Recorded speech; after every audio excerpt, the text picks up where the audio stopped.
એટલે આ બહુ વાસ્તવિકતા છે કે આપણે જે અત્યારે સમાજમાં જીવી રહ્યા છીએ અને સમાજને ભણેલા વ્યક્તિએ વધારે નુકસાન કર્યું છે અભણ કરતા. અભણ માણસ ચોરી કરે એટલે 5 રૂપિયા ની કરે, 500 રૂપિયા ની કરે, 50,000 ની કરે ને 5 લાખ ની કરે. અને ભણેલો માણસ ચોરી કરે ને એટલે 1 લાખ કરોડ ની કરે, 1.5 લાખ કરોડ ની કરે. હું આંકડા બરોબર બોલું છું ને? ભણેલો માણસ ચોરી કરે 1 લાખ કરોડ ની કરે, 1.5 લાખ કરોડ ની કરે, 2 લાખ કરોડ ની કરે. તો અભણ માણસ કરતા ભણેલા માણસે સમાજને વધારે નુકસાન પહોંચાડ્યું છે.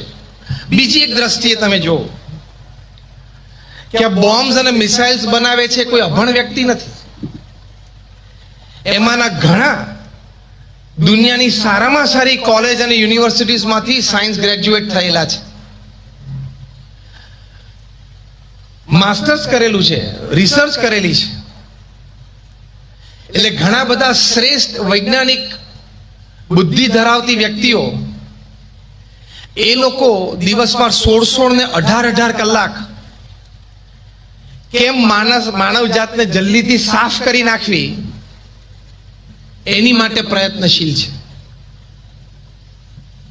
હવે આટલા ભણેલા વિજ્ઞાનની દ્રષ્ટિએ એ લોકો કદાચ એમનો પુરુષાર્થ માણસ સુખી થાય એની માટે કરે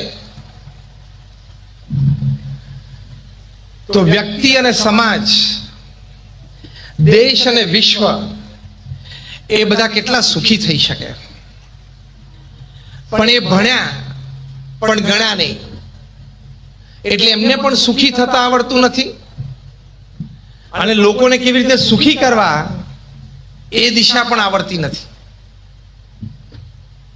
પ્લુટોનિયમ બોમ્બ બન્યો, it kills but does not destroy.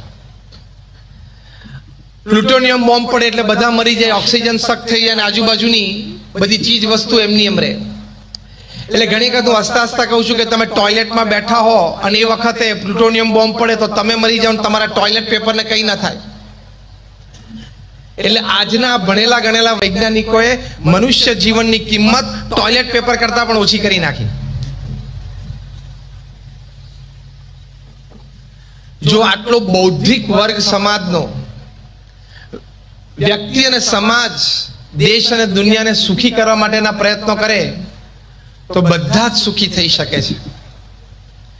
ભગવાને તો આપણને ઘણી વખત પ્રશ્ન થાય કે પૃથ્વી ઉપર રિસોર્સિસ ઓછા છે, સુખી થવા માટે એવું નથી. બધા જ રિસોર્સિસ પૂરતા મૂકેલા છે કે કોઈ વ્યક્તિ દુખી થાય, જેમ બાપ છે પોતાના સંતાનોની સંભાળ રાખતા હોય છે એવી જ રીતે ભગવાન આપણા મા બાપ છે, આપણી સંભાળ રાખે જ છે ને આપણને સુખી જ કરવા છે ને રિસોર્સિસ ઇનફ મૂકેલા છે. તમને આશ્ચર્ય થશે કે દર વર્ષે હજારો ટન ઘઉં કેલિફોર્નિયાની બાજુમાં પેસિફિક મહાસાગરમાં ડૂબાડી દેવામાં આવે છે, કારણ કે એટલું ઉત્પાદન થાય છે. અને એ ઉત્પાદન ન થાય ને પાછળની આ બધી વ્યવસ્થા ન કરવી પડે ને દુનિયામાં ખરાબ ન દેખાય એટલે ખેડૂતોને કહેવામાં આવે છે કે તું આ વખતે વાવેતર ના કરીશ, તું કરે તો તને કેટલા પૈસા મળે, તો કે આટલા. તો સરકાર એને પૈસા આપી દે છે. તમને આશ્ચર્ય થશે કે રોજનું હજારો લીટર દૂધ ડેનમાર્ક અને સ્વીડનમાં સીધું ગટરમાં જાય છે, કારણ કે એટલું બધું ઉત્પાદન છે કે એની વ્યવસ્થા થઈ શકતી નથી. એટલે ભગવાને તો આપણી માટે સુખી થવાના લૌકિક, ભૌતિક, દૈહિક રીતે બધા જ રિસોર્સિસ મૂકેલા છે. પણ આપણે ક્યાંક વ્યવસ્થામાં ઊણા ઉતરીએ છીએ, ક્યાંક આપણી બુદ્ધિ છે એ આપણને સૌને કંઈક રોકી ટોકી રહી છે. એટલે આપણે જાતે સુખી થતા નથી અને બીજાને સુખી કરી શકતા નથી. એટલે ભણતર નકામું થયું. પ્રમુખ સ્વામી મહારાજ એક સરસ વાત કરતા, એ પોતે કહેતા, આ શબ્દશ ની અક્ષરશ જે કહેતા હું તમને કહું. પ્રમુખ સ્વામી મહારાજ કહેતા કે લક્ષણ વાળું શિક્ષણ એ રક્ષણ કરે અને લક્ષણ વગરનું શિક્ષણ એ ભક્ષણ કરે. જે વાત હમણાં જે આપણે સાંભળી એ આપણને તાદ્રશ અત્યારે દેખાય છે. અંગ્રેજીમાં એક કહેવત છે કે man is born crying, he lives complaining and he dies unsatisfied. માણસ રોતા રોતા જન્મે છે, ફરિયાદ કરતા કરતા જીવે છે અને અંતે ખૂબ દુખી થઈને મરે છે. આ કહાની 7 અબજની વસ્તીની છે. સ્પષ્ટપણે આનો વિચાર નથી થયો એટલે બહુ જ સાચી અને સારી વાત આપણા હાથમાં આવી નથી. ડોક્ટર સર્વપલ્લી રાધાકૃષ્ણન એક સરસ વાત કરતા. એ પોતે કહેતા કે માણસ છે આકાશમાં પક્ષીની જેમ ઉડતા શીખ્યો, પાણીમાં માછલીની જેમ તરતા શીખ્યો, પણ એક શાણા મનુષ્ય તરીકે પૃથ્વી ઉપર ચાલતા ના શીખ્યો. એ આ વાસ્તવિક પરિસ્થિતિ. હવે આ પરિસ્થિતિની વચ્ચે આપણે આપણું 70-80 વર્ષનું જીવન સુખમય, શાંતિમય અને સંતોષમય જીવવું છે, હા કે ના? એની માટે અમુક ચોક્કસ પ્રકારના વિચારો દ્રઢ કરી રાખવા પડે, અમુક ચોક્કસ પ્રકારનું વર્તણૂક એ જ નક્કી કરી રાખવું પડે અને અમુક ચોક્કસ પ્રકારના અભિગમો એ જીવનમાં આપણે કેળવવા પડે. તો એક પ્રથમ મોટો વિચાર છે સુખી થવા માટે કે હંમેશા આપણે જીવનમાં પરિશ્રમનો વિચાર, પરિશ્રમનો અભિગમ રાખવો. એક પરિશ્રમી થવું it is a fundamental human value. એ મૂળભૂત મનુષ્યનો એક ગુણ છે. આપણે સશક્ત હોઈએ અને 8 કલાક કામ ન કરીએ તો આપણને ખાવાનો, પીવાનો, સુવાનો અને એકચ્યુઅલી તો જીવવાનો પણ અધિકાર નથી. કારણ કે પરિશ્રમનું તત્વ એ ભગવાને જીવ પ્રાણી માત્રમાં સૃષ્ટિમાં મૂકેલું છે. તમે જો પશુ અને પંખી પણ પરિશ્રમી છે ને. આફ્રિકાના જંગલોમાં એક સરસ કહેવત છે કે રોજ સવારે જ્યારે સૂર્યોદય થાય એટલે કે સૂર્ય ઉગે ત્યારે જે ધીમામાં ધીમું હરણ હોય ને એને ઝડપીમાં ઝડપી સિંહ કરતા થોડુંક તો ઝડપી દોડવું પડશે તો એ સાંજ જોશે. Am I right? અને જે ધીમામાં ધીમો સિંહ હશે એને જે ધીમામાં ધીમું હરણ છે એના કરતા થોડુંક તો ઝડપી દોડવું પડશે તો એ સાંજ જોશે, ને તો ભૂખ્યો મરશે. બરાબર? નીચે કન્ક્લુઝન લાઈન શું લખી કે whether you are the lion or the deer, એટલે કે ભલે તમે સિંહ હો કે હરણ હો, સૂર્યોદય થાય એટલે દોડવું તો પડશે, હા કે ના? સૂર્યોદય થાય એટલે દોડવું પડે. હસતા હસતા ઘણી વખત લોકો વાત કરે છે કે દોડે તો બધા, ગરીબ માણસ પેટ ભરવા માટે દોડે અને જાડા માણસ ઉતારવા માટે દોડે, પણ દોડવું તો દરેકે પડે. Everybody has two run. તો પરિશ્રમી વૃત્તિ રાખવી એ સુખી થવાનો પ્રથમ મોટો વિચાર અને અભિગમ છે. અને પુરુષ પ્રયત્ન એનાથી જીવનમાં ઘણી બધી સિદ્ધિઓ હાંસલ થતી હોય છે. ભગવાન સ્વામિનારાયણે ઉદ્બોધેલા વચનામૃત એનો આ દ્વિશતાબ્દી મહોત્સવ ચાલી રહ્યો છે એટલે 200 વર્ષ પૂરા થઈ રહ્યા છે. ભગવાન સ્વામિનારાયણે પણ એમના ઉપદેશમાં પુરુષ પ્રયત્નને ખૂબ પ્રાધાન્ય આપ્યું છે. આપણું સારંગપુર મંદિરના નજીક છે. સારંગપુરના 11મા વચનામૃતમાં શ્રીજી મહારાજે એ વચનામૃતનું શીર્ષક જ એમના ઉપદેશ પછી પરમહંસોએ પુરુષ પ્રયત્નનું વચનામૃત કર્યું છે. એમાં ભગવાન સ્વામિનારાયણે તો ત્યાં સુધી લખ્યું છે કે પુરુષ પ્રયત્નથી આત્મકલ્યાણ થાય છે. તો પુરુષ પ્રયત્ન એક બહુ જ મોટી સુટેવ છે. એ વિચાર આપણે સર્વે અતિશય દ્રઢ કરી રાખવો જોઈએ. તમે મહાપુરુષોના જીવન ચરિત્ર વાંચો. જ્યારથી પૃથ્વી ઉપર ઇતિહાસ રેકોર્ડ થતો થયો ત્યારથી આજ સુધી જે વ્યક્તિઓ જીવનમાં નાની મોટી સિદ્ધિઓ હાંસલ કરી છે એ દરેક વ્યક્તિએ એમના જીવનમાં પ્રચંડ પુરુષાર્થ કર્યો છે. પછી આયોજનબદ્ધ હોય, વેલ એક્ઝિક્યુટેડ હોય, વિચારપૂર્વકનો હોય, પણ પ્રચંડ પુરુષાર્થથી જ બધા આગળ વધ્યા છે. એવા 500 મહાપુરુષોના ઇતિહાસમાં તમે આ વાત સાંભળી શકશો, જોઈ શકશો, વાંચી શકશો. અંગ્રેજીમાં એક કહેવત છે, the heights attained and kept by great personalities, એટલે કે મહાપુરુષોએ જે કક્ષા પ્રાપ્ત કરી અને ત્યાં સ્થિરતાપૂર્વક જીવનકાળ દરમિયાન રહી શક્યા એવા એક ઊંચા શિખરે એ રાતોરાત સદન ફ્લાઇટથી ત્યાં પહોંચ્યા નથી. બહુ સરસ વાક્ય લખ્યું છે કે when they while their companions slept were toiling upwards at night, કે રાત્રે જાગીને મોડે સુધી એમને પરિશ્રમ કર્યો છે, જ્યારે એમના સાથી મિત્રો બહુ ચેનની નિંદ્રામાં સૂતા હતા. તમે એવરેસ્ટ ઉપર જાઓ અને ત્યાં હેલિકોપ્ટર દ્વારા જાઓ તો તમારો ફોટોગ્રાફ ટાઈમ્સ ઓફ ઇન્ડિયા ના છપાય. હા, એ તમે બેઝ કેમ્પમાંથી ગયા હોય ને તો જ છપાય. એટલે પરિશ્રમની કિંમત છે. એટલે પ્રથમ દ્રષ્ટિ આ રાખવાની કે પરિશ્રમ કરવો છે, બીજી દ્રષ્ટિ આ રાખવાની કે મહાપુરુષોના જીવનમાંથી પ્રેરણા લેવી છે. પ્રમુખ સ્વામી મહારાજે આ BAPS સંસ્થા વિશ્વવ્યાપી બનાવી, એમાં એક બહુ જ મોટું કારણ છે એમનો પ્રચંડ પુરુષાર્થ. પ્રમુખ સ્વામી મહારાજ એક વ્યક્તિ સંસ્થા હતા. He was a one man organization. એમના જીવનમાં એમને જે પુરુષાર્થ કર્યો એ આપણા સૌ માટે તો ખરો, પણ આવનારી પેઢીઓ માટે સદીઓ અને યુગો સુધી અત્યંત પ્રેરણાદાયી થશે. આપણે કલ્પના પણ ન કરી શકીએ જે વાસ્તવિક છે. પ્રમુખ સ્વામી મહારાજના જીવનની એક હકીકત ને વાસ્તવિકતા કદાચ આપણે કલ્પના પણ ન કરી શકીએ. એક વ્યક્તિ એમના જીવનમાં દુનિયાના 18,000 ગામડાઓમાં 60 દેશોમાં વિચરણ કરી શકે. અનબિલીવેબલ. જાહેર જીવન જીવનારી કોઈ વ્યક્તિને તમે પૂછજો તો ખરા કે 18,000 ગામડાઓમાં જવું એટલે શું.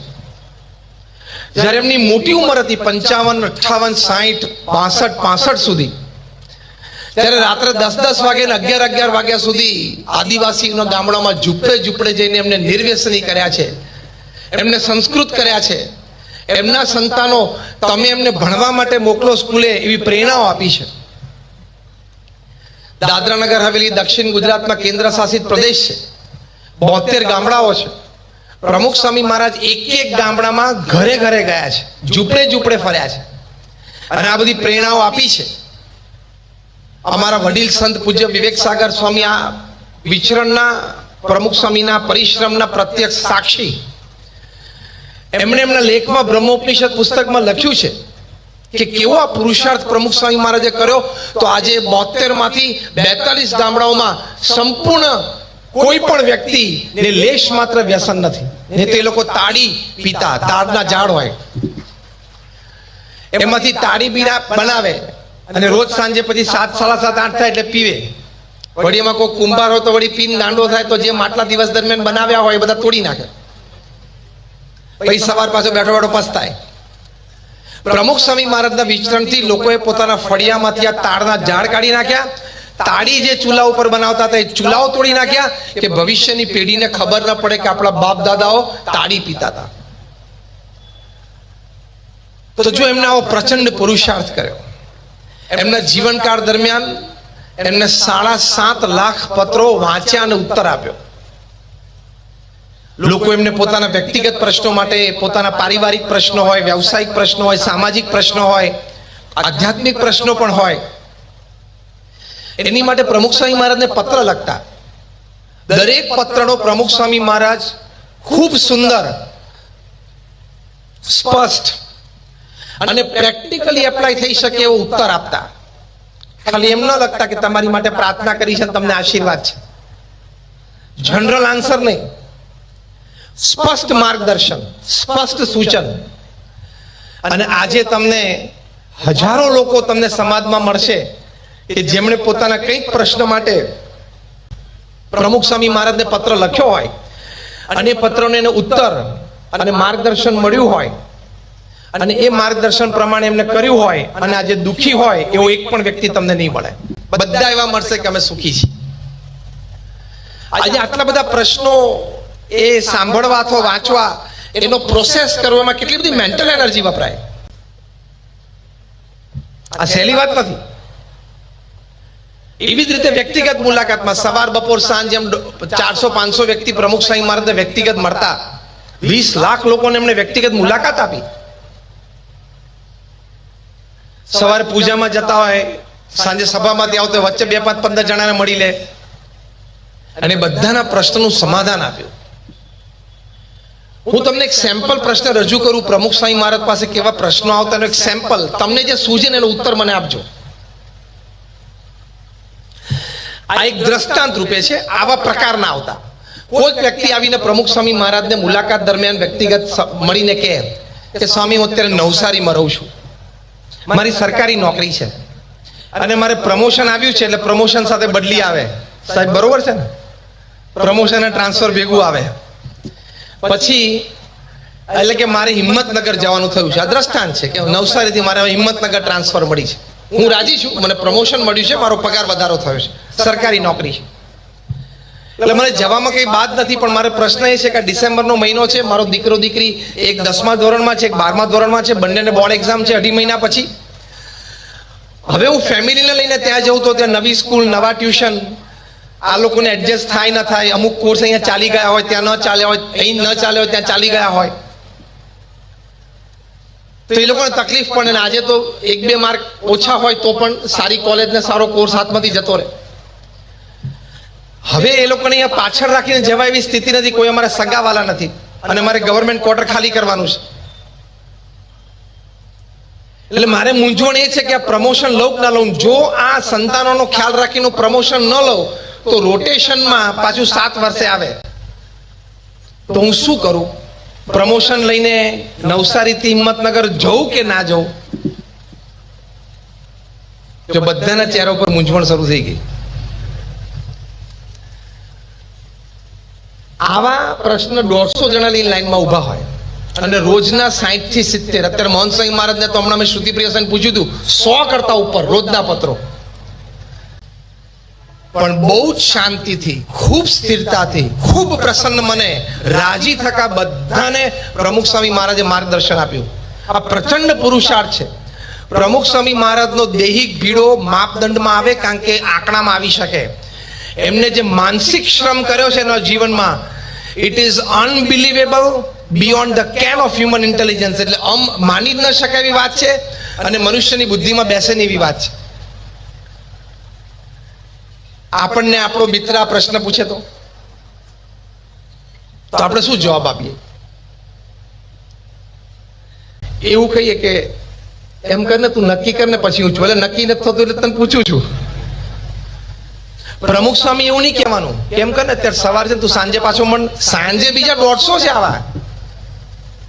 એટલે એમને તો ત્યાં જ ઉત્તર આપવાનો, સ્પોન્ટેનિયસ. તો ખૂબ દૈહિક અને માનસિક પરિશ્રમ પ્રમુખ સ્વામી મહારાજે કર્યો છે. ત્યારે આ BAPH સંસ્થા એક વિશ્વવ્યાપી મને યુનાઇટેડ નેશન્સમાં એક permanent seat as an NGO consultative સ્ટેટસમાં મળ્યું. આ તો આપણે વિચરણ અને મુલાકાત ને પત્રલેખનની વાત કરીએ. એમના જીવનમાં એમણે 1000 થી વધારે મંદિરો બાંધ્યા, 1000 થી વધારે અમારા જેવા સંતોને દીક્ષા આપી. આજે તમારા 2 સંતાનો તમારા કયામાં નથી રહેતા. એ 17-18 વર્ષના ટીનેજમાં આવે અને એક કાને બુટ્ટી પહેરતો થઈ જાય, પછી તમારી તાકાત હોય તેને કાનમાંથી બુટ્ટી તો કઢાવી જોજો એકવાર. બુટ્ટીની વાત તો પછી, ખાલી એને હેરસ્ટાઈલ બદલી નાખી હોય અને તમને એમ લાગે કે આપણા ઘરના સંસ્કાર પ્રમાણે હેરસ્ટાઈલ બરોબર શોભતી નથી, ખાલી એને ભૂલથી એકવાર, જો કે કહેવામાં બહુ ધ્યાન રાખજો, સમય જોજો, મૂડ જોજો, તો તમે એને હેરસ્ટાઈલ તો બદલી બતાવો. અને અમને 1000 થી પણ વધારે સંતોને પ્રમુખ સ્વામીએ લાઈફ ટાઈમ હેરસ્ટાઈલ બદલી નાખી. એમનો પ્રભાવ ના કહેવાય? આ પરિશ્રમ છે. એક એક વ્યક્તિના હૃદયમાં એમને આ વાત, આ સિદ્ધાંત કન્વિન્સ કરાવ્યા. આ પહેલા મેં તમને શારીરિક ભીડો ગણાવ્યો, એનાથી અઘરો આ માનસિક ભીડો ગણાવ્યો. એનાથી મોટી આ વાત છે કે સિદ્ધાંત સામેવાળી વ્યક્તિના હૃદયમાં સ્થિર કરી અને એમને મેઇન સ્ટ્રીમ સોશિયલ સર્વિસ અને મેઇન સ્ટ્રીમ સ્પિરિચ્યુઆલિટીમાં લાવવા ભણેલા ગણેલા યુવાનોને એમનો પ્રચંડ પુરુષાર્થ છે. એટલે પુરુષાર્થથી પરિશ્રમી થવું, એમાંથી અનેક પ્રકારની સફળતાઓ મળે છે. સિદ્ધાંત હેઠળ આપણે આ વાત કરતા હતા.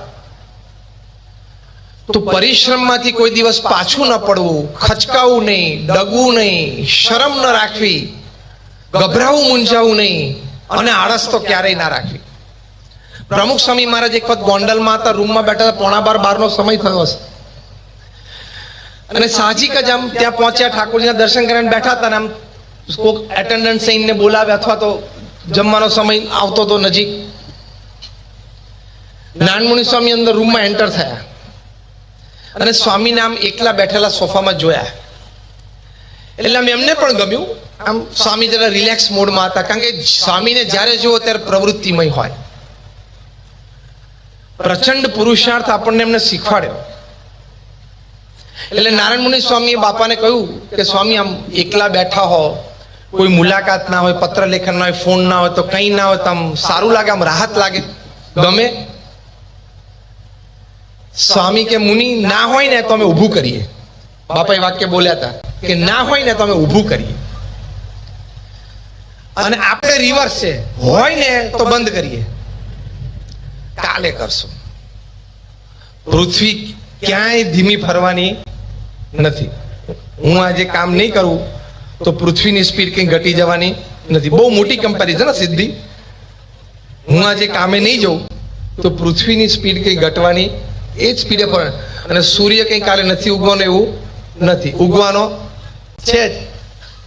એ આપણે આળસ. પ્રમુખ સ્વામી મહારાજ એક સરસ વ્યાખ્યા કરતા, એમના જીવનમાંથી એ ઉપદેશ આપતા. એ કહેતા કે આ કામ હું 2 મિનિટ પછી કરું એવો વિચાર આવે એ પણ આળસ છે.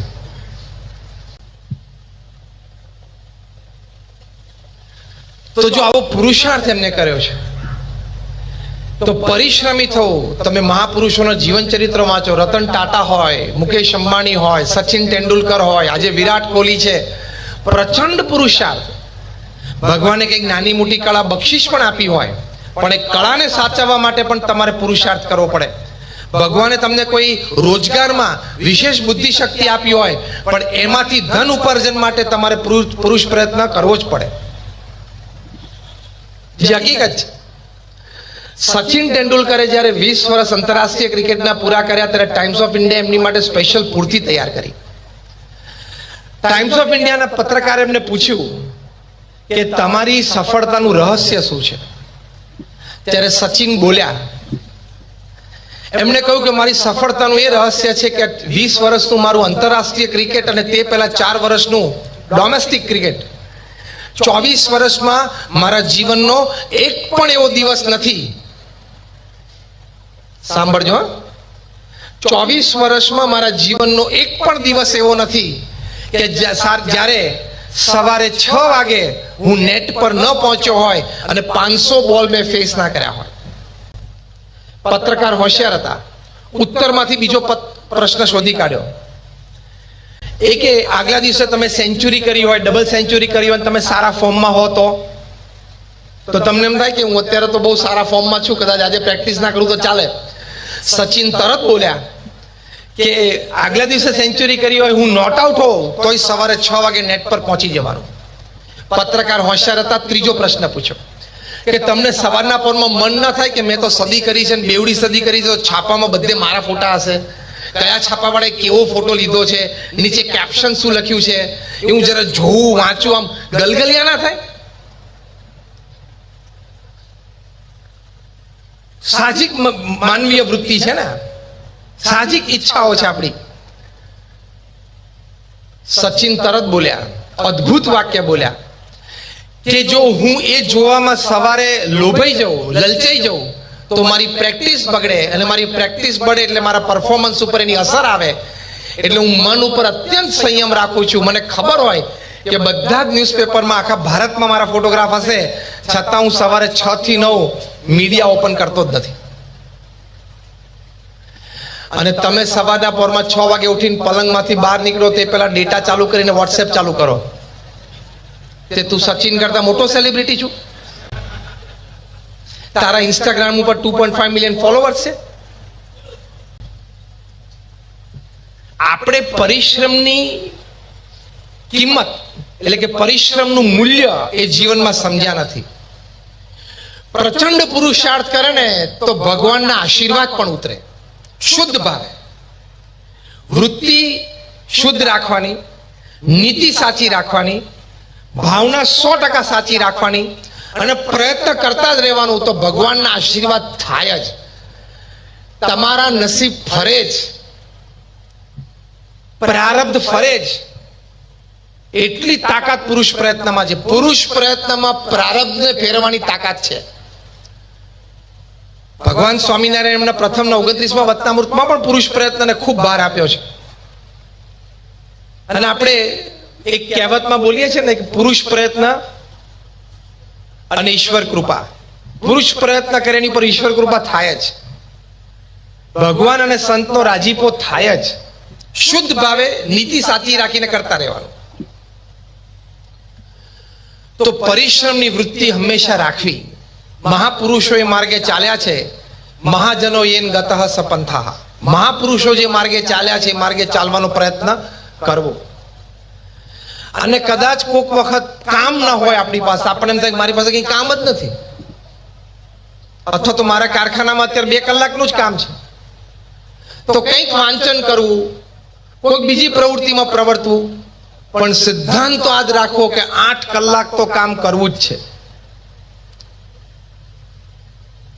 તો એની માટે આપણને ચોક્કસ લાભ થાય. હવે આપણે આ કામ કરીએ છીએ એટલે સુખી થવા માટે પ્રથમ મોટી વાત પરિશ્રમી થવું.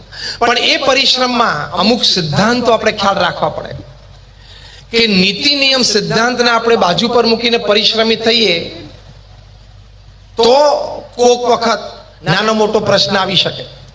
તમે ધંધો કરો છો, તમે વેપાર કરો છો, નોકરી કરો છો, ધારો કે તમારે સરકારને ટેક્સ ભરવાનો છે, GST, goods and services tax. જ્યારે હું કોર્પોરેટ્સને વાત કરું ત્યારે હસતા હસતા કહું છું તમે સરકારનો જીએસટી ભરશો ને તો ઉપરથી એક જીએસટી ઉતરશે. આ છે ગુડ્સ એન્ડ સર્વિસીસ ટેક્સ અને ઉપરથી જીએસટી, ગોડ સેવ્સ ટેન્શન.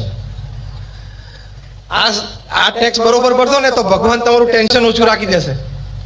સાહેબ બરોબર છે ને? GST, God saves tension. નીતિ નિયમથી તમે નોકરી ધંધો વેપાર કરશો તો પ્રગતિ શરૂઆતમાં ધીમી દેખાશે. અનીતિથી કરેલા ધંધાની પ્રગતિ શરૂઆતમાં વધારે ઝડપી દેખાશે, પણ અંતે નીતિથી કરેલા પુરુષાર્થ જ ટકતા હોય છે, કારણ કે એનું ફાઉન્ડેશન એટલે કે એના મૂળ, એના પાયા ઊંડા જતા હોય છે. અંગ્રેજીમાં કહેવત છે slow and steady wins the race. ધીમી પણ મક્કમ પ્રગતિ, તો એમાં સુખ રહેલું છે. આ સુખી થવાનો મોટો સિદ્ધાંત છે. અને કામ કેવી રીતે કરવું? બહુ કેટેગરી છે. Donkey work, man work, smart work, wise work, આ બધા પ્રકારના વર્ક હોય છે.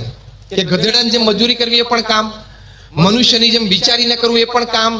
સ્માર્ટ કામ એટલે 2 કલાકનું કામ અડધો કલાકમાં પતાવી શકે, કાલનું કામ પણ આજે પતાવી શકે, ઓછા થાકે, ઓછી મહેનત, એ સ્માર્ટ વર્ક. અને વાઇઝ વર્ક કે કામ કરતા પહેલા, કામ કરતા કરતા અને કામ કર્યા પછી પરિણામ છે એને અસર ન કરી શકે, એ શાણપણાથી કામ કર્યું કહેવાય. આ બધા પ્રકારના કામ શીખવાના. અને સીધું છેલ્લા કામ ઉપર નહીં જવાનું હું સ્માર્ટ વર્ક કરીશ, પહેલા ડોંકી વર્ક કરતા શીખવાનું છે. સીધું બહુ સ્માર્ટ કામ કરવું એવું નહીં, પહેલા ગધેડાની જેમ મજૂરી કરતા જીવનમાં શીખવાનું જ. પુરુષાર્થમાં તો પાછું જ નહીં પડવાનું. પ્રમુખ સ્વામી મહારાજે પણ ખૂબ કામ કર્યું, પણ કામ કરવાની રીત, એનાથી માણસ સુખી થાય છે. મેં કહ્યું એમ પરિશ્રમથી કામ કરે એટલે સુખી થવાનું પહેલું પગથિયું છે, પણ એ કામ કરવાની રીત આવડવી જોઈએ. પ્રમુખ સ્વામી મહારાજ વલ્લભ વિદ્યાનગરમાં હતા, તે એલિકોન એન્જિનિયરિંગ કંપની છે, હ્યુજ મલ્ટી કરોડ એમનું ટર્નઓવર છે. એમના જનરલ મેનેજર હતા નટુભાઈ પટેલ. અનેક વખત ત્યાં વિદ્યાનગર છાત્રાલય આવતા, ગુનાણુ રાગી પ્રમુખ સ્વામી મહારાજને મળતા, દર્શન કરવા બેસતા, સ્વામી પણ એમની સાથે ઘણો વાર્તાલાપ કરતા. એક વખત નટુભાઈએ પ્રમુખ સ્વામી મહારાજને સરસ પ્રશ્ન પૂછ્યો, બહુ પ્રેક્ટિકલ પ્રશ્ન પૂછ્યો. નટુભાઈએ પ્રમુખ સ્વામીને પૂછ્યું કે મેં તમને દિવસમાં તમામ પ્રકારની તમે જે દિનચર્યા કરો છો મેં નજરે જોયું છે. મેં તમને સવારે પ્રાતઃ ભ્રમણમાં જોયા છે, તમારી વ્યક્તિગત પૂજા કરતા મેં તમને જોયા છે, મેં તમને જમતા જોયા છે, લોકો સાથે વાર્તાલાપ કરતા જોયા છે, ફોન ઉપર વાતો કરતા જોયા છે, મીટિંગમાં બેઠેલા જોયા છે. ક્યારેય મેં તમારા ચહેરા ઉપર તણાવ કે દુઃખ કે આમ ફ્રસ્ટ્રેશન કે ગુસ્સો એની એક લકીર, એક રેખા પણ નથી જોઈ. આ કેવી રીતે બને? અને પોતે હસતા હસતા એમને કબૂલ કર્યું કે હું તો અહીંયા મેનેજર છું, માલિક તો છું નહીં. સાંજે 6 વાગે એટલે મારે કેવી જવાબદારી ને એવો બોજો ન હોય. હસતા હસતા કહેતા હતા કે સ્વામી તોય રાત્રે અમે 2 ઘૂંટડા પીએ નહીં તો ઊંઘ ના આવે. શેના? છાસના? અને કે આપ તો બહુ સરસ નિંદ્રા લઈ શકો છો સવારે ફ્રેશ. ત્યારે પ્રમુખ સ્વામી મહારાજે બહુ સરસ વાત કરી. આ આપણે બધા શીખવા જેવું છે. પ્રમુખ સ્વામી મહારાજે કહ્યું કે રોજ સવારે અમે ઉઠીએ એટલે અમારા ઈષ્ટદેવ ભગવાન સ્વામિનારાયણ અને અમારા ગુરુ યોગીજી મહારાજને પ્રાર્થના કરીએ કે આજે મારે શું કામ કરવાનું છે, અને એમની આજ્ઞા પ્રમાણે આખા દિવસ દરમિયાન ભગવાન અમને જે બુદ્ધિ શક્તિ આપી છે પ્રમાણે અમે કાર્ય કરીએ. અને સાંજ પડે, હવે સાંભળજો બરોબર, અને સાંજ પડે એટલે અમારા ઈષ્ટદેવ અને અમારા ગુરુના ચરણોમાં કામ મૂકી દઈએ કે મેં મારી બુદ્ધિ શક્તિ પ્રમાણે કર્યું છે, હવે પરિણામ તમારે જે આપવું એ આપજો, મને માન્ય છે. આ સુખી થવાની રીત છે કામ કરતા કરતા. આપણે કામ કરીએ, પરિશ્રમ પણ કરીએ, પણ દુખી ક્યાં થઈએ છે? આ પરિણામ કેમ ના મળ્યું? Right or wrong? મેં પ્લાનિંગ કર્યું, મારી બુદ્ધિ હતી, મેં એક્ઝિક્યુશન કર્યું, મેં એમાં પરિશ્રમ કર્યો તો મને આ પરિણામ મળવું જ જોઈએ. પણ ભગવાન શ્રી કૃષ્ણએ અર્જુનને શ્રીમદ ભગવદ્ ગીતામાં ઉપદેશ આપતા વાત કરી, કર્મણ્યવાધિકાર હસ્તે મા ફલેષુ કદાચન.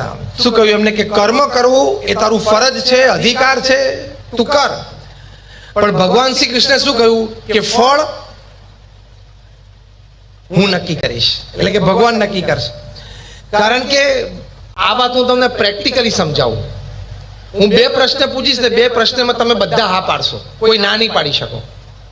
એટલે તમને પણ લોજિકલી તર્કથી આ શ્લોક સમજાશે.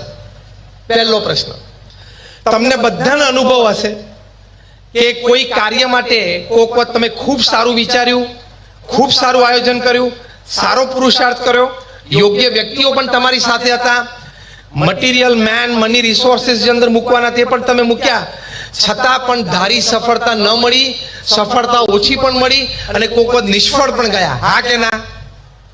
હા કે તો આંગળી ઊંચી કરો. આપણે બધાને અનુભવ છે.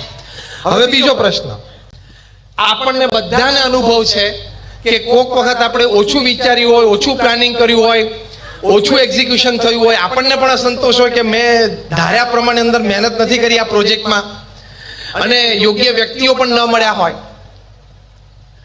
છતાં પરિણામ છે ધાર્યા બહારનું આવે, સફળતા પણ ધાર્યા બહારની આવે. હા કે ના? તો કોઈ દિવસ આ શાંતિથી વિચાર્યું છે કે આ કેમ થાય છે? કે હું બધો પુરુષાર્થ કરું છું મારી બુદ્ધિ પ્રમાણે, ત્યારે ઘણી વખત પરિણામ ઓછું આવે છે, કોક વખત આવી જાય છે, અને કોક વખત બધું ઓછું હોય છે ત્યારે વધારે પરિણામ આવે છે. આ શ્લોકની ગવાહી, પ્રૂફ છે. ભગવાન શ્રી કૃષ્ણ જે અર્જુનને કહ્યું કે પરિણામ હું નક્કી કરીશ. કારણ કે 10 ફેક્ટર એવા હોય કે જે સફળતા નક્કી કરતા હોય, તો સામે 10 ફેક્ટર એવા છે જે તમારા પ્રોજેક્ટને નેગેટિવલી ઇફેક્ટ કરે છે, જે આપણા હાથની વાત નથી. તો પછી પરિશ્રમ અને કાર્યમાં સફળતા તો મળે છે, પણ સુખી થવા માટે આ વિચાર બહુ સ્પષ્ટ છે. મારી જવાબદારી એ છે કે મારે મારી બુદ્ધિ શક્તિ આવડત પ્રમાણે પુરુષાર્થ કરી લેવાનો, પછી પરિણામ ભગવાનની ઈચ્છા. અમને મોટામાં મોટો શબ્દ શીખવાડવામાં આવ્યો છે, ભગવાનની ઈચ્છા. એટલે બહુ જ મોટી વાત છે અને હકીકત છે. આપણું કર્તવ્ય અથવા તો કર્તવ્ય કરતા સ્પષ્ટ શબ્દ આપણી પહોંચ કેટલી છે, જે બુદ્ધિ શક્તિ આવડત ભગવાને આપી હોય અને કદાચ પુરુષાર્થથી થોડીક વધારે કેળવી હોય, એ બધી મૂકીને આપણે આપણા કાર્યક્ષેત્રમાં પુરુષાર્થ કરી લેવાનો. પરિણામ તો ભગવાન નક્કી કરે છે. એ સમજણ હશે ને તો તમે સુખી કાર્ય કરતા કરતા પણ રહી શકશો. નહીં તો રોજ દુખી થશો. રોજ એટલે પ્રેક્ટિકલી રોજ, હા, એવરી ઇવનિંગ સાંજે તમને એમ થશે કે આ નથી થતું, આ નથી થતું, એમ નથી થતું. એમાં બે જ વાત, કાલ સવારે પણ હું આની માટે પ્રયત્ન કરીશ અને હું આશાહીન થઈશ નહીં. પ્રમુખ સ્વામી મહારાજ વડોદરામાં હતા અને લંડનથી ફોન આવ્યો કે સ્વામી, આપણે અહીંયા હેરોમાં જે જમીન લીધી હતી અને ત્યાં મંદિર બાંધવું હતું, એ કેસ આપણે હારી ગયા છીએ. આજુબાજુના રેસિડન્સે કેસ કરેલો કે આ લોકો રાત્રે 12 વાગે ઢોલ વગાડે મળી અમારી પ્રાઇવેસી ને પીસ જતા રહે. ભાઈ કઈ 12 વાગ્યા સુધી નથી કરતા. જો તમે મંદિરમાં આવીને કોઈ એવો મંદિરનો ક્રમ હોતો જ નથી, તો એવો કેસ કર્યો. સિગ્નેચર કેમ્પેન પણ ચાલે, પણ ચુકાદો એવો આવ્યો કે બીએપીએસ સંસ્થા મંદિર નહીં કરી શકે. પ્રમુખ સ્વામી મહારાજના હૃદયનો સંકલ્પ હતો કે લંડનમાં આવું ભવ્ય મંદિર થાય, જેવું અહીંયા સારંગપુરમાં છે, એવું ભવ્ય 3 શિખર. પ્રમુખ સ્વામી મહારાજના સમાચાર મળ્યા. આ શોખ હતો એમની માટે, ઝાટકો હતો. જો મહાપુરુષો પણ એમના જીવનમાં ઝાટકાને કેવી રીતે સંભાળે છે ને, એ શીખવાનું, તો સુખી થશું. કારણ કે ઝાટકા તો આવશે, કારણ કે કર્મ અને પ્રારબ્ધ અનુસાર હોય છે. અને ભગવાનના ભક્ત છીએ તો ભગવાન સ્વામિનારાયણ વચનામૃતમાં પ્રથમ 61 બળીરાજાના વતનાઓમાં લખો, ભગવાન કસોટી કરવા માટે પણ મૂકે. એ ભગવાનની ઈચ્છાની વાત છે. પણ setback, failure, fall, shock are part of life. હા કે ના? બધાએ થોડા થોડા અનુભવ્યા છે અને થોડા થોડા હજી અનુભવશું. તમે એમ ના કહેતા હું શ્રાપ આપવા આવ્યો છું, પણ આ ક્રમ છે, આ પૃથ્વીનો ક્રમ છે. જેમ દિવસ રાત ચાલે છે એમ સુખ દુઃખ ચાલે છે. હવે એમાં કઈ રીતે સુખી રહેવું, સિદ્ધાંત શું રાખવાનો? તો પ્રમુખ સ્વામી મહારાજને ફોન ઉપર શોકિંગ સમાચાર આવ્યા કે સ્વામી, આપણે કેસ હારી ગયા. પ્રમુખ સ્વામીના મહારાજના ચહેરા ઉપર લકીર ફરી નહીં. પહેલું વાક્ય બોલ્યા, જેવી ભગવાનની ઈચ્છા. જો સ્થિર થઈ ગયા. શોક આવે ત્યારે સ્થિર થવા માટે ઉત્તમ ઉપાય ભગવાનની ઈચ્છા સમજી લેવાની. ભગવાન મારું કંઈ ખોટું કરવા તો નથી જ બેઠા, એ જે કરશે મારું સારું કરશે. અત્યારે મારું કંઈક ખોટું થતું એવું લાગે છે, પણ આમાંથી જ મારું ભવિષ્યમાં કંઈક સારું થશે. એ હંમેશા ભાવના રાખવી, એ હંમેશા વિચાર રાખવો. બીજી વાત પ્રમુખ સ્વામી મહારાજ બોલ્યા કે આપણે તો આપણો પુરુષાર્થ કરી લીધેલો, હવે ભગવાનની ઈચ્છા, જે પરિણામ આવ્યું આપણે સ્વીકારી લેવાનું. અને પછી પ્રમુખ સ્વામી મહારાજે વિચાર રજૂ કર્યો કે આપણે નક્કી કર્યું છે કે લંડનમાં મંદિર કરવું છે, એટલે કરવું તો છે જ. બીજી જમીન શોધવા માંડો. બીજી જમીન સ્થાનિકોએ શોધી. નિસ્ડનમાં ત્યાં ભવ્ય શિખરબદ્ધ મંદિર થયું અને 1995માં જ્યારે પ્રતિષ્ઠા થઈ, એ ઉદ્ઘાટિત થયું, ત્યારે દુનિયાના અવ્વલ નંબરના મેગેઝિન રીડર્સ ડાયજેસ્ટે લખ્યું કે it is the 8th wonder of the world, દુનિયાની 8મી અજાયબી છે. એવું કામ કર્યું. પણ એ વખતે પ્રમુખ સ્વામી એમ નિરાશ થઈ ગયા હોત તો, અને આપણા જેવા વાક્ય બોલવા માંડ્યા હોત તો હવે ના થાય. સૌથી ભયંકર અવાજ મનુષ્ય જ્ઞાતિ માટે કયો છે ખબર છે? ડચકારો. આ મારથી નહીં થાય, મન ના ફાવે, મન ના ગમે, મારું તો કામ જ નહીં. છોડ દે તો ઘણું કામ થાય. છોડ દેવું પડે. What I mean to say, એટલે હું શું કહેવા માંગુ છું કે આવો વિચાર રાખવાનો. પરિશ્રમથી ગભરાવું નહીં, કરતા રહેવું. સફળતા એમાં છે, સ્થિરતા રાખવા માટે વિચાર રાખવાનો. મહંત સ્વામી મહારાજ આ સંપ્રદાયના ગુરુ પદે આવ્યા 2016ની સાલમાં. ત્યારે એમની ઉંમર 82 વર્ષની હતી. 82 કમ્પ્લીટ ને 83 રનિંગ. પૃથ્વી ઉપર કોઈ ઘટના એવી નથી, કોઈ ઘટના પૃથ્વી પર એવી નથી કે આટલા મોટા વહીવટ અને વ્યવહારની જવાબદારી કોઈક વ્યક્તિને 82 વર્ષે મળી હોય. Not a single incident. 82 વર્ષની ઉંમરે પોતાના ગુરુની ઈચ્છા સમજીને, પોતાના ગુરુ પ્રમુખ સ્વામી મહારાજનો રાજીપો સમજીને જવાબદારી લેવીને, ઇટ ઇટસેલ્ફ પ્રૂવ્સ, બહુ નાની વાત કરું છું, મોટી વાત તો ભગવાનનું સ્વરૂપ છે ને છે જ, પણ આપણે જ્યારે એમના જીવનમાંથી શીખવા બેઠા છીએ, ઇટ ઇટસેલ્ફ પ્રૂવ્સ કે 82 વર્ષે પણ એમને પરિશ્રમ કરવાની તૈયારી છે અને કરે છે. અમદાવાદમાં એક સાયમ સભાના કાર્યક્રમમાં કોઈ બાળ મંડળ, કિશોર મંડળનો કાર્યક્રમ હતો. કાર્યક્રમના અંતે રજૂઆત એવી હતી કે કોઈ 2 જણા અક્ષરધામથી 2 મુક્તો આવ્યા છે, બધા ભક્તો સાથે અહીં ભળ્યા, કંઈ વાર્તાલાપ થયો, કંઈક સાંસ્કૃતિક કાર્યક્રમ હતો. અને છેલ્લે બંને જણે મોહન સ્વામી મહારાજે જાહેરમાં પૂછ્યું, આમ 10-15 હજાર હરિભક્તો બેઠા હતા, કે સ્વામી અમે પાછા અક્ષરધામમાં જઈએ છીએ, ત્યાં પ્રમુખ સ્વામી મહારાજ અમને પૂછશે, પ્રમુખ સ્વામી મહારાજ અમને પૂછશે તો પ્રમુખ સ્વામી મહારાજને શું સમાચાર આપીએ? મોહન સ્વામી મહારાજ ખૂબ પૂર્ણ આત્મવિશ્વાસ સાથે બોલ્યા કે પ્રમુખ સ્વામી મહારાજને કહેજો કે એમણે જે જવાબદારી આપી છે ને એ ફરજ અમે નિભાવીએ છીએ. એટ ધ એજ ઓફ 83, આપણે તો 60-65 ના થશું ને, અહીં તો બહુધા સેમી અર્બન કે રૂરલ એરિયા હોય ને ત્યાં તો 50-55 દીકરો પરણે ને એટલે એને સીધો રિટાયર થઈ જાય પોતે. બીજું એક પછી એક જ કામ રહે, બહાર ખાટલો નાખીને બેસવાનું.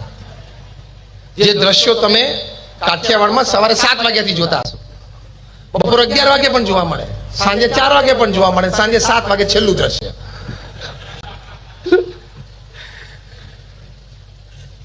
અને આજે આફ્રિકાની ધર્મયાત્રાએ પધાર્યા છે, એમની ઉંમર 87 વર્ષની છે અને 55 દિવસની ધર્મયાત્રાએ પધાર્યા.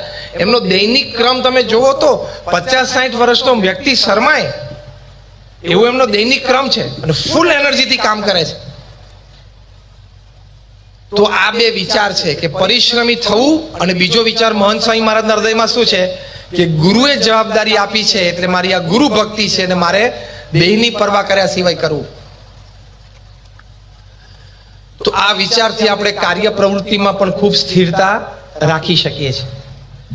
અને છેલ્લો વિચાર આ પરિશ્રમ સંબંધી, કે પરિશ્રમ કરતા કરતા મૂંઝવણ આવશે અને આવે એ સારું છે. પરિશ્રમ કરતા કરતા કાયમ સફળતા મળે ને તો કળા ખીલે, પરિશ્રમ કરતા કરતા અસફળતા મળે, નિષ્ફળતા મળે અને મૂંઝવણ થાય, એમાં ગુણો ખીલે. 2 ખીલવા જોઈએ. ખબર પડ્યું કયું વાક્ય બોલ્યું કે ફરી વખત રિપીટ કરું?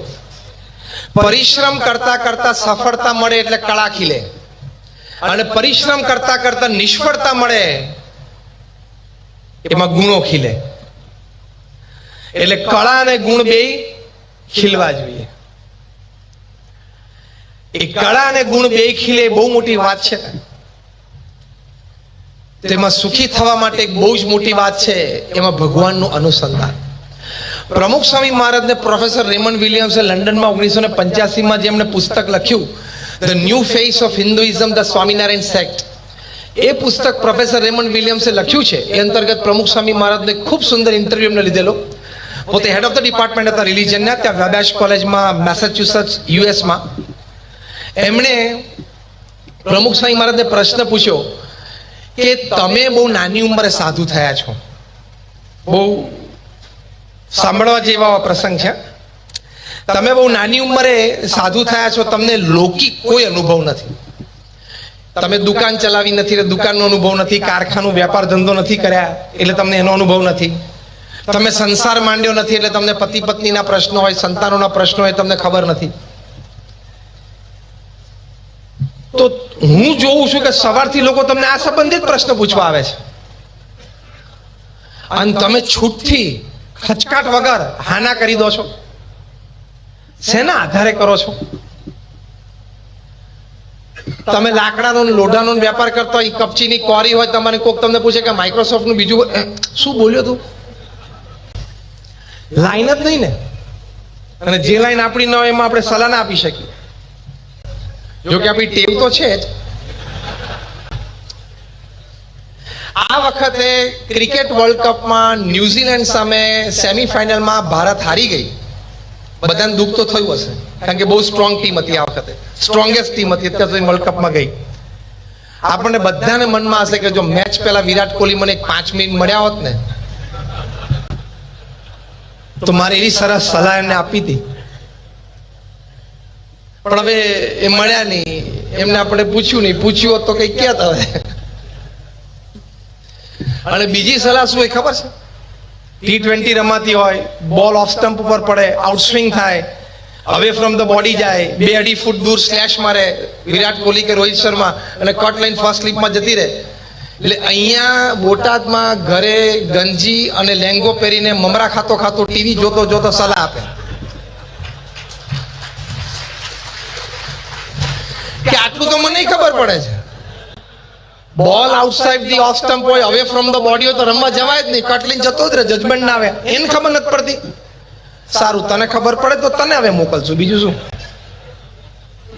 તને ખબર છે 98 માઇલ્સ પર આવરની ડિલિવરી પડતી હોય, 145 થી 148 કિલોમીટર પર આવર. એ તારી જિંદગીમાં સ્પીડનો બોલ ફેસ નથી કર્યો, ખબર છે? તે અહીંયા બોટાદમાં કોલસાથી કોકની દિવાલ ઉપર સ્ટમ્પ ચિતરીને ધોકાથી રમીને મોટો થયો છે. અને સલાહ વિરાટ કોહલીને આપવાની. આ માણસનો સ્વભાવ છે, આપણો કોઈનો દોષ નથી. મારો તમારો આપણો બધાનો આ સ્વભાવ છે. થોડુંક જાણી લઈએ ને એટલે આપણને એમ થાય કે આમાં હું તત્વજ્ઞાની થઈ ગયો. With a common sense V believe we are philosopher. થોડું જ્ઞાન થાય તો આપણે હું તત્વજ્ઞાની થઈ ગયો, આ બાબતમાં હું બધું જાણું. એટલે સલાહ આપે કે આટલું તેને કરવું જ જોઈએ ને, આટલું ના કરાય ને, આટલું કેવી રીતે, આ કેમ એટલું આટલું ને ફાવતું નથી, આટલું તો મને ખબર પડે. એટલે માણસનો સહજ સ્વભાવ છે. આપણે મૂળ વાત કરતા હતા કે મૂળભૂત વિચારશીલ વ્યક્તિ એમ રહે કે આ ક્ષેત્ર મારું નથી, તો એમાં સલાહ ના આપે. પ્રમુખ સ્વામી મહારાજને પ્રોફેસર રેમન્ડ વિલિયમ્સે પૂછ્યું કે તમને જે વાતનો જરાય અનુભવ જ નથી, લગ્નનો, ધંધાનો, વેપારનો, નોકરીનો, સંસારનો, એ સંબંધી જ વાતો તમને બધા પૂછવા આવે છે, તમે શેના આધારે ઉત્તર આપો છો જે વાતનો અનુભવ નથી? અને પ્રમુખ સ્વામી મહારાજ સ્પોન્ટેનિયસલી બોલ્યા કે કોઈ વ્યક્તિ અમને પ્રશ્ન પૂછે એ વખતે મનોમન અમે અમારા ઈષ્ટદેવ ભગવાન સ્વામિનારાયણ, અમારા ગુરુ શાસ્ત્રીજી મહારાજ અને યોગીજી મહારાજને પ્રાર્થના કરીએ કે આ જેમ સુખી થાય એવું મને સુજાડો, પછી ભગવાન મને જે સુજાડે એ હું બોલી જાઉં છું. That means God was answering us through પ્રમુખ સ્વામી મહારાજ. ભગવાન આપણને એમના દ્વારા ઉત્તર આપતા હતા. રેમન્ડ વિલિયમ્સ બુદ્ધિશાળી હતા. એમને પ્રશ્ન પૂછ્યો કે તમને તમારા કોઈ નિર્ણયનો અફસોસ ક્યારે થયો છે? પ્રવૃત્તિશીલ વ્યક્તિ અને આ કક્ષાની સફળતા પામેલી વ્યક્તિ માટે બહુ જ અગત્યનો પ્રશ્ન છે કે તમારા કોઈ નિર્ણયનો તમને કોઈ અફસોસ થયો છે?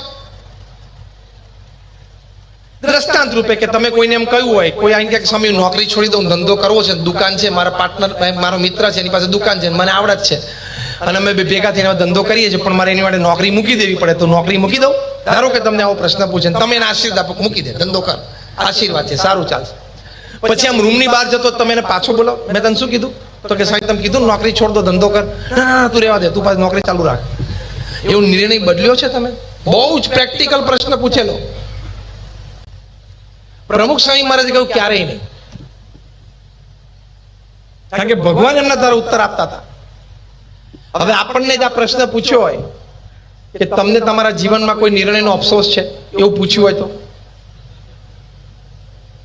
કેમ થોડુંક થોડુંક હસ્યા તમે?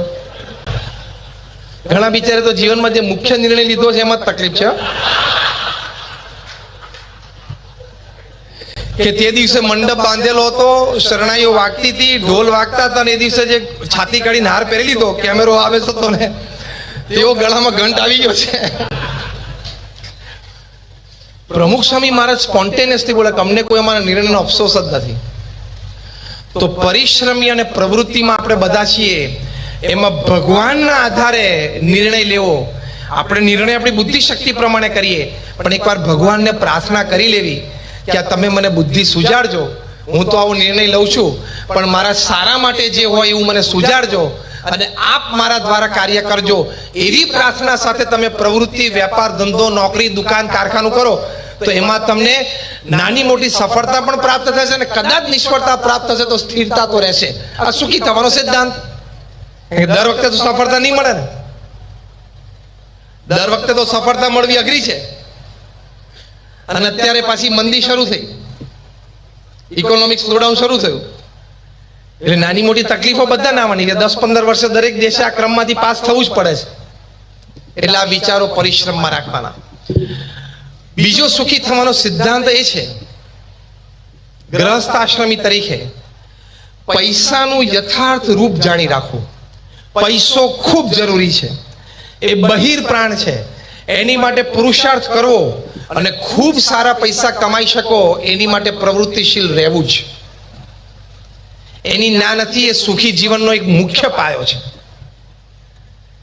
ગ્રહસ્થ આશ્રમ માટે એ બહિર પ્રાણ છે એટલે એની માટે પ્રયત્ન ચોક્કસ કરો, પણ એ સંબંધી અમુક સ્પષ્ટ સમજણો, એ વિચાર આપણે મનમાં રાખી મૂકવા. એટલે કે એનું યથાર્થ, જેમ કોઈન હોય અને બે સાઈડ છે, સિક્કો હોય અને બે સાઈડ છે, એમ ધનને પણ બે સાઈડ છે. એક સાઈડ શું છે ધનની, કે તમને શારીરિક રીતે અને વ્યવહારિક રીતે સુખી કરી શકે. ઉઠવું, બેસવું, બોલવું, ચાલવું, મકાન, ગાડી, સંબંધો, વેપાર, એમાં તમને સુખી કરી શકે. એનું એક રૂપ છે. આપણે આ રૂપ યથાર્થ જાણ્યું છે ને એની માટે પ્રયત્નશીલ છે. પણ જેમ સિક્કાને બે બાજુ છે, એ જ આપણને કહે છે કે ધનને પણ બે બાજુ છે. અને બીજી બાજુ શું છે કે ધન પ્રત્યે ઓવર લવ, વધારે પડતો પ્રેમ. એનાથી એક સ્ટેપ આગળ ઇન્ફેચ્યુએશન, એટલે અત્યંત લોભીપણું, એ પાછું દુઃખનું કારણ બને. એ ના હોય તો ધન છે એ સુખનું કારણ છે. ધન છે સુખનું કારણ છે.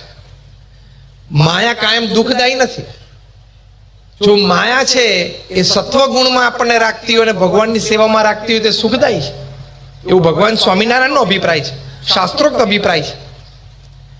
એટલે ધનનું બીજું રૂપ એની માટે પ્રેમ અને લોભીપણું છે, એટલે એમાંથી ઘણો બધો અનર્થ ઊભો થાય છે, પાપ ઊભું થાય છે.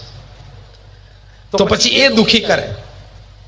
ખૂબ શાંતિથી ઘરે જઈને વિચાર કરવાનો કે પૈસાથી હું જે વસ્તુ ખરીદી શકું અને હું સુખી થઈ શકું. એમાં હમણાં આપણે જે વાત કરીએ એ બધી વાત આવે.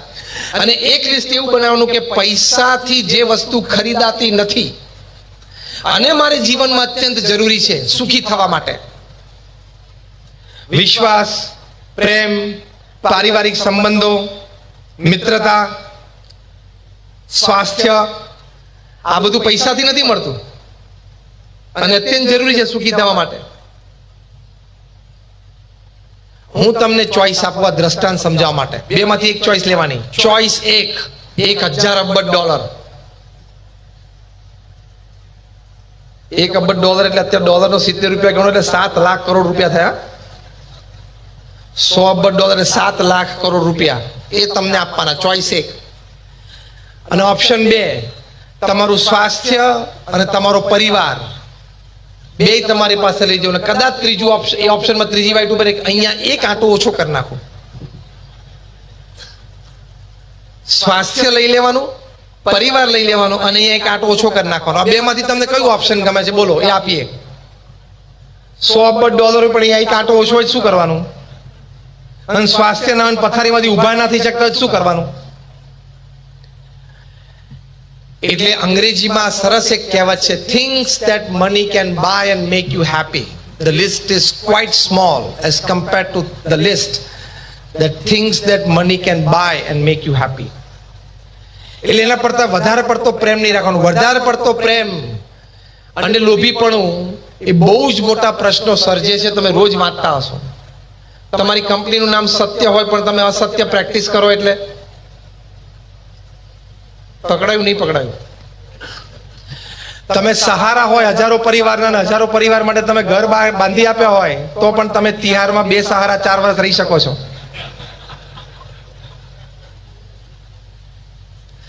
તમે કિંગ ઓફ ધ સ્કાઈઝ હો તો પણ તમારે ભારત ઇન્ડિયન પાસપોર્ટ વગર છોડવું પડે.